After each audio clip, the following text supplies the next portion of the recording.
Standby, kamera ready, sound ready, 3, 2, 1, action. Assalamualaikum warahmatullahi wabarakatuh. Hai teman-teman, selamat datang di video observasi kami di Pondok Pesantren Amal Islami. Di sini kami mengajak kalian untuk mengetahui bagaimana metode dan media yang dipakai guru-guru dalam proses pembelajaran. Tentunya untuk mengetahui bagaimana efektivitas media digital dan juga pembelajaran integratif dalam meningkatkan prestasi akademik di Pondok Pesantren Amal Islam. Yuk ikuti kami dan temukan jawabannya. Selamat menyaksikan.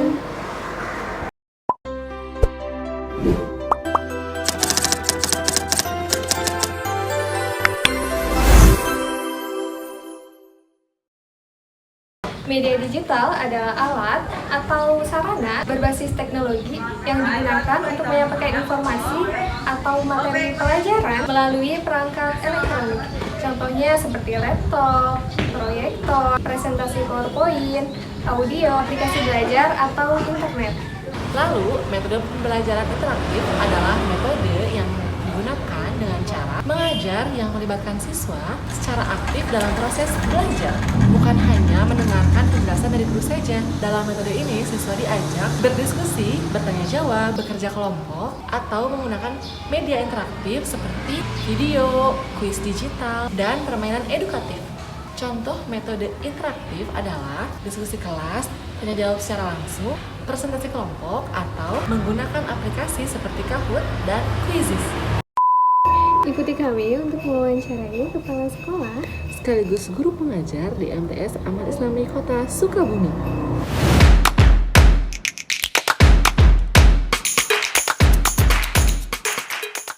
Dari mahasiswi Institut Muda Nusantara kelas KI 4B ingin meminta izin untuk mengobservasi pondok pesantren Amal Islami, khususnya yaitu sekolah Madrasah Sanawiyah. Ada beberapa pertanyaan Ustaz yang akan kami ajukan, yaitu yang pertama, biasanya apa jenis media digital yang digunakan dalam pembelajaran di kelas? Media pembelajaran ya. Kalau di kelas sih biasanya kalau anak itu kan sebagian besar memang tidak diperkenankan membawa handphone terkecuali pelajaran atau kegiatan tertentu. Adapun untuk media itu biasanya kalau yang biasa dilakukan kalau berbasis digital itu ada Quizizz gitu ya, ada apa tuh namanya istilahnya yang pakai ujian-ujian itu, ada ujian gitu ya. Kalau berbasis digital, tapi kalau pembelajaran biasanya lebih ke ya kayak Infocus dan sebagainya gitu ya, masih apa namanya belum secanggih di sekolah-sekolah yang lain lah gitu ya. Kalau media lebih ke dari guru diolah terus dijadikan untuk media pembelajaran. Tapi kalau untuk penilaian biasanya kita menggunakan kayak ujian, Quizizz, kayak Google Form dan sebagainya, yang biasa yang digunakan oleh umum sekolah-sekolah umum. Oh, berarti saya kayak misalkan kita bikin rancangan media pembelajaran gitu, tapi Ya. berbasis digital, bisa kayak video-video animasi Ya. atau PowerPoint yang animasi juga seperti itu. Ya. Biasa pakai kan lebih menarik ya kalau Ya, pakai lebih PowerPoint terus ada video-video gitu. Tapi memang keterbatasan itu Infocus itu cuma ada 2. Biasanya yang sering dipakai itu ya pelajaran-pelajaran IPA gitu, pelajaran-pelajaran IPS. Tapi rata-rata hampir seluruh mata pelajaran menggunakan media digital gitu. Ustaz di sini pernah nggak kayak misalkan mata pelajaran yang Islami, bisa kayak misalkan fikih atau Quran hadis, itu pasti pernah aja saya pakai media digital. Ya, kalau misalkan kalau fikih nih ada praktek wudhu ya, kan nggak mungkin sekelas dibawa ke WC. Biasanya ada tayangan khusus dari bacaan doa-doanya ya sampai praktek itu biasanya ada videonya gitu. Jadi biasa bisa dari YouTube. Kalau nggak salah sholat jenazah juga biasanya prakteknya dari itu dulu. Oh iya betul Ya, ya. gitu. Bahkan kita juga beli alatnya gitu ya, torso ya. Ya, torso itu hampir 2 jutaan gitu, yang buat perempuan dan buat laki-laki. Tapi kalau sebelum materinya itu biasanya lebih ke tayangan dulu video gitu. Ya. jelas ya alhamdulillah. Gambar dulu ya Ustaz? Iya, soalnya kalau dibawa ke WC udah praktek. Tapi kalau lihat itu kan biasanya nanti pas prakteknya seorang bisa. Untuk PA ya, berbis juga sama sih, Quran hadis, kayak penyembelihan hewan gitu, biasanya ada. Soalnya sih rata-rata guru-guru itu 40 tahunan ke bawah gitu. Tidak praktek gitu. Sudah mulai melek media digital. Bahasa Arab ya Ustaz? Kayak ada Nah ya, audio-audio. Kalau bahasa Arab kan ada percakapan gitu ya, ada muhadasah, dengerin, simak, terus nanti ada kira-kira apa terjemahannya. Sekarang diikuti juga kan. Bahkan dulu pernah ada kaset ya, kaset pembelajaran khusus bahasa Arab. Jadi dulu juga ada ya Ustaz media digital, cuman namun berbentuknya ya kaset gitu ya, bukan kaset. proyektor atau Bukan, video-video. bukan. Jadi kayak kalau sekarang mah kayak ini kita flashdisk pakai flashdisk ya, iya, dimasukin flashdisk, ke laptop. portable atau ke laptop gitu. Bisa kita menggunakan pendengaran itu kan audio ya, audio ya. Biasanya kita dimasukin ke flashdisk atau ke handphone, nanti diputerin lewat sound gitu, portable gitu. Tapi emang anak-anak sekarang mah zaman Gen Z ya, kayaknya lebih menarik kayak gitu daripada soalnya kalau hanya ceramah atau apalagi teacher center gitu, hanya guru aja yang gerak, yang aktif, anak malah tidur gitu ya, bosan. Iya, boring, monoton. Makanya biasanya suka ada ini request dari guru-guru biasanya. Lebih banyak visualnya. Sekarang kan harus ditekankan audio visual. Iya betul. Karena kalau yang denger aja gitu, nggak kebayang sekarang. Jadi keburu ya. Iya. Zaman sekarang kan YouTube, apa anak-anak sekarang tuh lihat scroll. Jadi lebih imajinasinya lebih tinggi dibanding kita mungkin ya, usia 40-30 ke atas itu. Bagaimana Ustaz mengintegrasikan metode pembelajaran interaktif tersebut dalam pembelajaran? Jadi kalau biasanya gini, kalau kan tidak, tadi kan keterbatasan sarana juga ya, memang itu teh hambatan ya bagi guru-guru kita, bagi lembaga juga gitu, karena memang keterbatasan itu terkadang biasanya kita bikin ada jadwal khusus penggunaan sarana prasarana. Karena di sini juga kan ada wifi ya, jadi kita pasang router. Ini ada di sini ada 2 router, di sana ada 3 router. Biasanya kalau memang harus menggunakan komputer atau handphone, itu biasanya ada pemberitahuan. Nah, jadi misalkan kita mau menggunakan ini kayak quizzes nih, hubungannya dengan kayak pembelajaran berbasis IT lah misalnya. Makanya biasanya ada pemberitahuan dan sebagainya. Karena memang kalau secara fasilitas internet memang udah connect ya, semuanya wifi gitu. Jadi di sana ada ruang kelas di sebelah sana, di sebelah selatan gitu. Di sini juga ada wifi. Jadi dimanapun guru tuh bisa connect sebetulnya. Nah, untuk mengintegrasikan digital mah insya Allah gitu. Yang jelas guru juga ada keinginan untuk meningkatkan daya belajar anak itu supaya meningkat gitu, dengan cara apa? Dengan cara ya tadi penggunaan media digital gitu. Karena memang fasilitas sudah, kalau wifi memang adalah gitu ya, cuman kita emang HP itu nggak di sembarangan apalagi basis pesantren ya. Jadi kalau pesantren itu kalau ada penggunaan handphone itu harus izin dulu ke musyrif gitu. Kita nanti usulin ke musyrif, hari ini ada pelajaran matematik misalnya, atau pelajaran Quran hadis atau pelajaran apa, perlu kita izinkan gitu. Memang agak ribet, tapi masalah-masalah yang lain bisa teratasi lah. Ya kalau handphone dibebaskan kan, sekarang mah bukan yang dicari bukan hal yang positif, bahkan yang kurang baik juga pasti ada lah. Bisa diakses ya? Ya gitu, betul, diakses. Apalagi kan tidak dibatasi gitu kan, mau akses apa aja bisa gitu, wifi-nya. Lalu selanjutnya, apa tujuan penggunaan media digital dan metode pembelajaran interaktif dalam pembelajaran? Yang pertama mungkin kita memanfaatkan teknologi ya, teknologi digital, informasi digital gitu ya.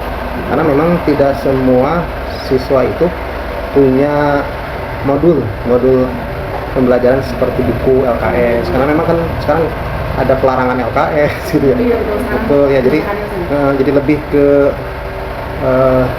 discovery learning lah gitu. Jadi mencari informasi di dunia digital, tapi memang harus diawasi oleh guru-guru. Memang supaya tidak kebablasan gitu. Iya betul. Iya. Jadi kalau memang sudah ada lah semuanya ya, apalagi sekarang ada chat GPT, terus AI gitu ya. Jadi itu bukan guru itu mungkin bisa jadi lebih bisa ditersisihkan gitu kalau misal tidak dibarengi dengan pemanfaatannya gitu. Karena kan semuanya sudah ada Sudah ada semua. ya terakses gitu. Iya. Mau apa tinggal Iya gitu. searching Betul. aja. Ya alhamdulillah sih kalau di kita memang layanan internet kan ada dua, ada IndiHome, ada Bisnet, kemudian ada ujian, raport madrasah juga digital gitu ya, raport digital madrasah. Ya udah lama sih gitu. Jadi tinggal pemanfaatannya gitu ya maksimal.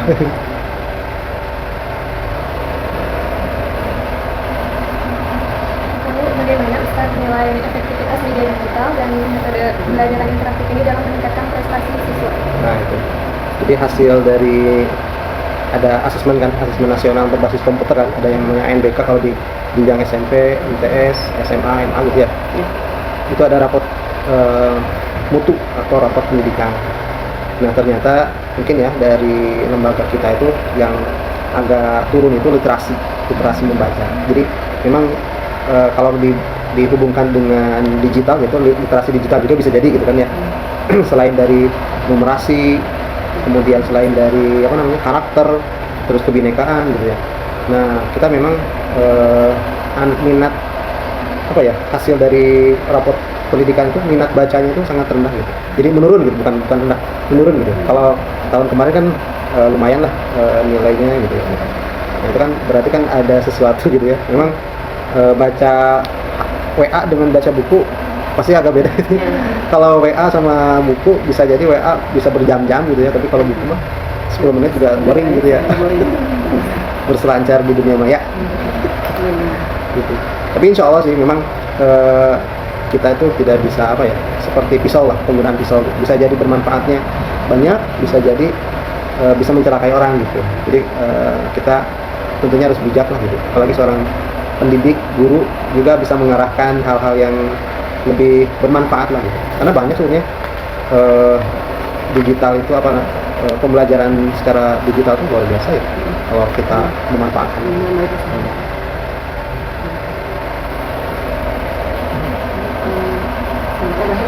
Apa kendala yang dihadapi dalam penggunaan media digital dan metode pembelajaran interaktif tersebut?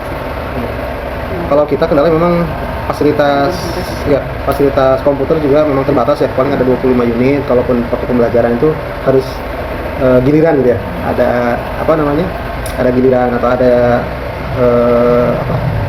terjadwal. Karena memang kita tidak memperbolehkan membawa handphone ke sekolah, pesantren gitu. Karena memang resikonya juga besar ya, apalagi di pesantren gitu. Itu ya salah satu kendala gitu. Terus tapi memang tidak mengurangi semangat kita dalam mempelajari pembelajaran itu lewat digital. Memang kita insya Allah bisa gitu dengan cara-cara ya tadi, pengaturan jadwal, izin penggunaan handphone dan sebagainya. Paling itu aja sih yang menjadi kendala gitu. Karena memang di kelas juga tidak ada fasilitas media proyektor gitu ya, tidak semuanya ada. Tapi insya Allah sih, karena guru itu MBA ya, banyak akal. Ya, guru banyak akal lah. Paling seperti itu sih kendalanya. Kalau misalnya melihat sekarang kan kalau OSN itu menggunakan komputer ya Ustaz? Ya OSN. Misalkan kalau ada di sekolah yang memang tidak mementingkan itu media digital di dalam pembelajarannya, nah apakah ibaratnya kayak udahlah nggak usah ada media digital, dulu pasti akan mengikuti berjalannya waktu. Nah kalau kayak gitu gimana tanggapan Ustaz sama hal tersebut? Kalau menurut saya untuk penggunaan media itu ya, karena memang orang itu kan memandang sesuatu itu tidak semuanya positif, atau tidak memandang semua media itu baik mungkin begitu ya, karena memang sudut pandangnya berbeda juga sebetulnya, karena memang resiko juga sebenarnya ya. Karena contoh pengadaan barang yang berbasis digital itu kan bukan hal yang murah ya. Kalau kita anggarkan itu setahun 2 tahun nggak mungkin gitu. Memang kalau sekolah-sekolah elit atau sekolah-sekolah yang levelnya menengah ke atas mungkin mudah gitu ya. Tapi juga memang perawatan juga lebih mahal gitu kan ya gitu ya. Dan sekarang sebetulnya tadi ada negatif positif gitu ya. Positifnya memang anak juga sebenarnya bisa mempelajari juga ketika di rumah seperti dulu belajar daring ya online ya. Itu juga bisa sebetulnya gitu. Cuman ada pantauan dari tetap dari sekolah juga ya, memang ya plus minusnya ada lah gitu. Ya orang memandang itu wajar gitu. Jadi ketika dituntut untuk misalkan tadi OSN, ada KSM ya, kompetisi sains madrasah dulu ya kalau di MTS ya. Memang pasti berbasis digital gitu ya. Ya mau tidak mau kalau misalkan sudah harus digunakan ya pasti digunakan gitu. Memang kalau kemampuan kan memang sekolah itu apalagi sekolah swasta ya. Ada kategorinya mungkin ya, ada menengah ke atas, ada yang menengah, ada yang menengah ke bawah gitu.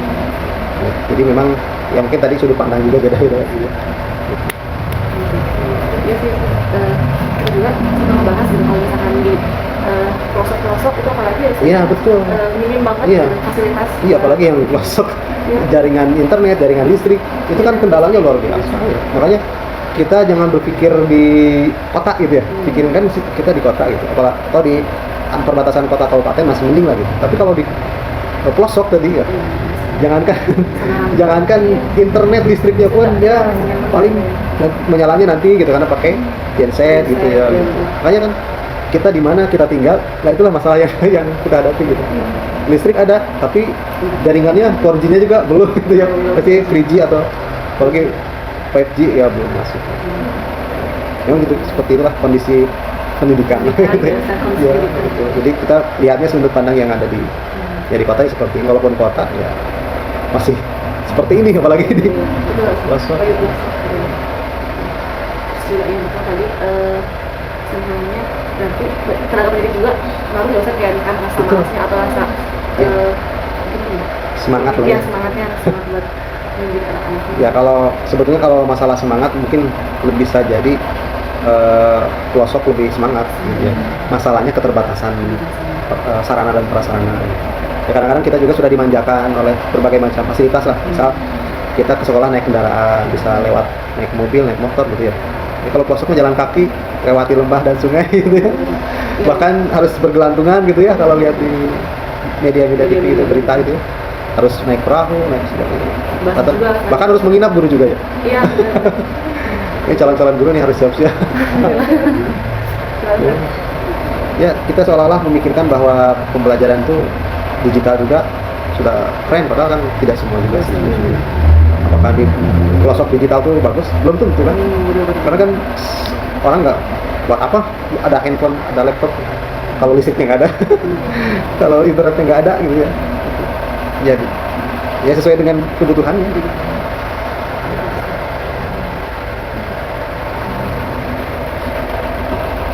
Apa yang ingin ditanya lagi? Ya, enggak.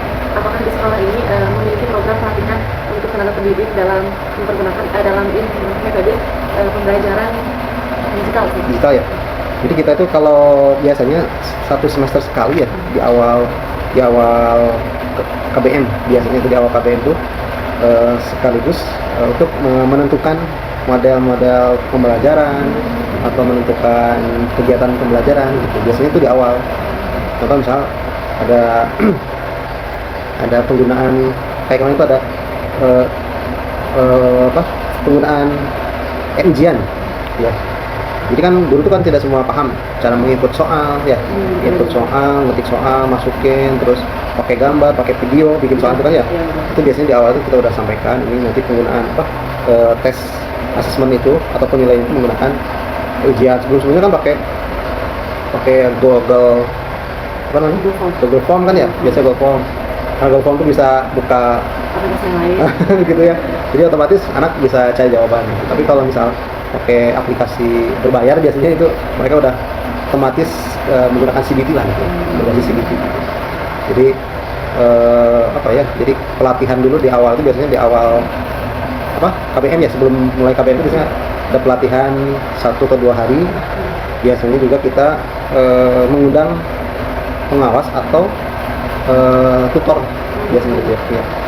Yang biasa kerjasama dengan pemilik aplikasi biasanya ya. Yang kedua kerjasama dengan penerbit buku, penerbit buku Erlangga. Karena di sana juga ada perpustakaan digital gitu ya. Jadi bagaimana menggunakan perpustakaan digital, walaupun kita belum ya, hanya hanya bisa mengakses limit gitu ya, hanya limit gitu biasanya. Karena perpustakaan juga udah digital. Iya gitu, sudah mulai gitu. Karena anak malas ke mana? Ke perpustakaan. Sekarang mah bisa lewat HP. Tapi kita belum berlangganan gitu ya. Itu masih kayak fasilitas, karena kita kerjasama dengan penerbit lah Erlangga. Nah itu biasanya pemateri juga 1 tahun sekali kalau dengan penerbit, tapi kalau dengan guru-guru dengan internal biasanya karena sebulan sekali kita juga suka ada koordinasi kalau ada hal-hal terkait dengan digital dan sebagainya, biasanya suka dibahas gitu. Tapi kalau pelatihan biasanya setahun cuma 2 kali aja, di awal semester ganjil dan awal semester ini. Kalau misalkan dalam konteks efektivitasnya berarti itu bisa dilakukan gitu. Kalau gimana pemanfaatannya tadi ya sih? Betul. Karena memang tidak 100% ya. Jadi hasil walaupun digital udah lengkap, tapi tetapnya ulangan gitu. Belum bisa inilah gitu. Karena tadi kita tidak bisa meninggalkan yang lama menjadi hal yang baru ini, apakah bisa lebih bagus kan belum tentu. Karena kan harus memang harus benar-benar ada efektivitasnya gitu. Jadi ini benar-benar manfaat atau tidak kan tidak semua orang bisa memanfaatkan kan. Apalagi sekarang kayak ruang guru itu keren, guru jadi ada di layar gitu kan. Betul. Tapi kan lebih enaknya tuh guru tuh ada di ruangan gitu, ada di kelas. Bahas gitu ya. Bahas. Kalau ada yang sedang sedih bisa dikasih hiburan gitu. Karena kan perasaan itu tidak bisa diungkapkan lewat digital ya. Kalau bertanya juga ya. Iya kan. Ya, memang kita tadi bisa dikatakan 50-50 gitu ya. Karena tidak bisa 100% gitu. Walaupun digital luar biasa gitu.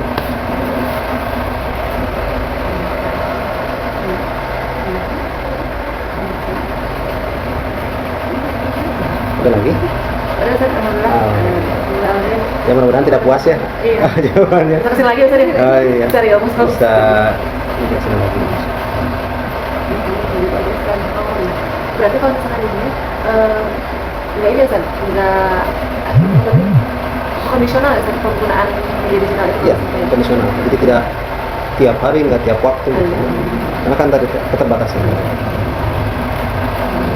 Dan guru juga memang tadi harus mempersiapkan kan. Kalau digital berbasis teknologi dan sebagainya harus mempersiapkan. Rata-rata kan repot di awal ya. Kalau mengajar mempersiapkan media itu PowerPoint gitu. Wah, sibuk duluan gitu ya. Kalau dulu kan cuma poin-poinnya aja, tapi tersampaikan dengan baik gitu.